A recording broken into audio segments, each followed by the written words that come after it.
Assalamualaikum warahmatullahi wabarakatuh. Perkenalkan, nama saya Heri Apriansa dari kelas CS 4. Saya di sini akan menjelaskan tentang definisi taharruj. Bismillahirrahmanirrahim. Taharruj adalah salah satu masalah dalam ilmu waris yang erat hubungannya dengan secara penyelesaian bagian harta warisan. Permasalahan ini sudah terjadi sejak masa sahabat Nabi Muhammad SAW. Hal ini timbul dan menjadi bahasan dalam ilmu waris disebabkan adanya priwista yang hukum dijelaskan dalam waris, sehingga para fuqaha pada masa itu menyelesaikan kedua hal tersebut melalui ijtihad. Dalam permasalahan pembagian harta waris, terkadang ada di antara ahli waris yang kurang berkenan menerima harta yang ada karena kurang sesuai dengan kebutuhannya. Jika hal ini terjadi, maka harus ada penyesuaian, yaitu melalui sistem taharruj. Al-taharruj min al-tariqah adalah perundangan. Itu adalah perundangan dari seorang ahli waris dari hak yang dimiliki, untuk mendapatkan bagian secara syar'i.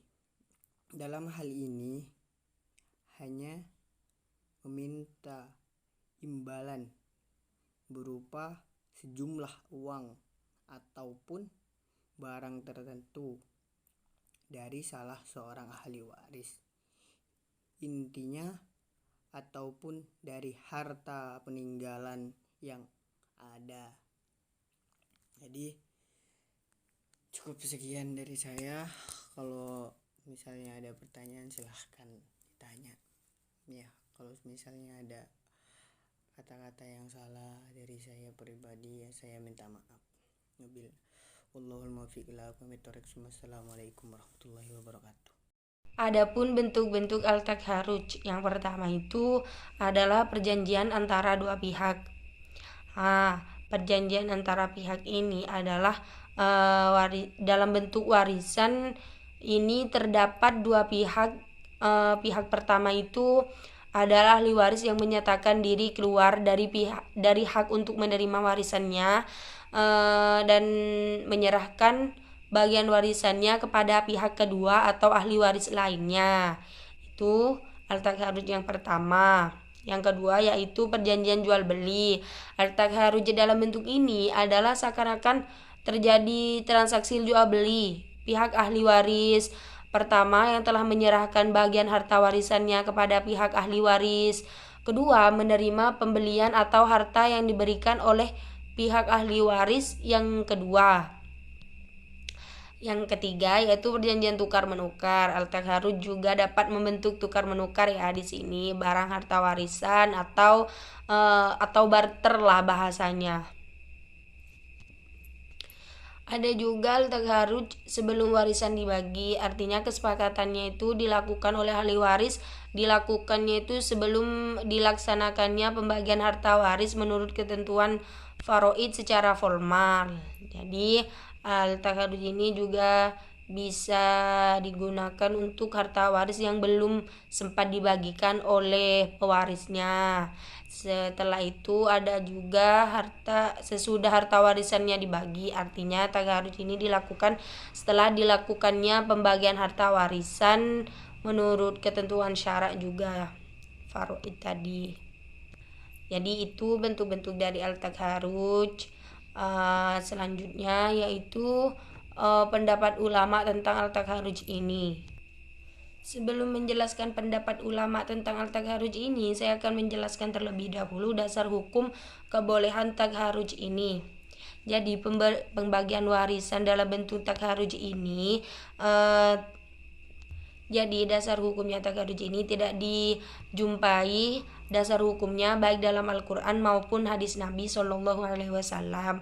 Dasar hukumnya merupakan hasil ijtihad atas sahabat atau peristiwa yang terjadi pada masa pemerintah Khalifah Utsman bin Affan.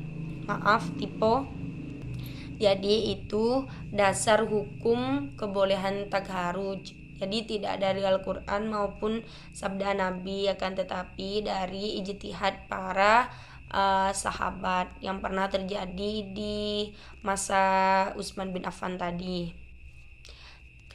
Selanjutnya itu pendapat ulama klasik mengenai takharuj. Yang pertama yaitu pendapat Wahbah Az-Zuhai mendefinisikan kesepakatan ahli waris mengeluarkan sebagian dari mereka dari harta warisan dalam bentuk pertukaran sesuatu diambil dari tirkah atau yang lainnya. Jadi itu takharuj menurut ulama Wahbah Az-Zuhai.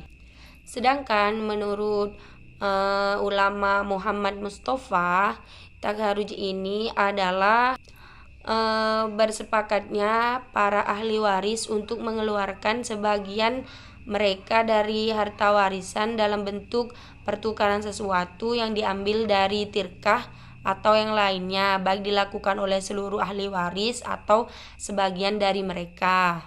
Itu menurut pendapat ulama Muhammad Mustafa. Untuk pendapat ulama yang lain, kalian bisa langsung baca makalah yang sudah saya bagikan. Mungkin cukup sekian penjelasan dari saya mengenai pembagian waris takharuj. Kurang lebihnya saya mohon maaf. Saya akhiri. Wallahul muwaffiq ila aqwamit thoriq. Wassalamualaikum warahmatullahi wabarakatuh.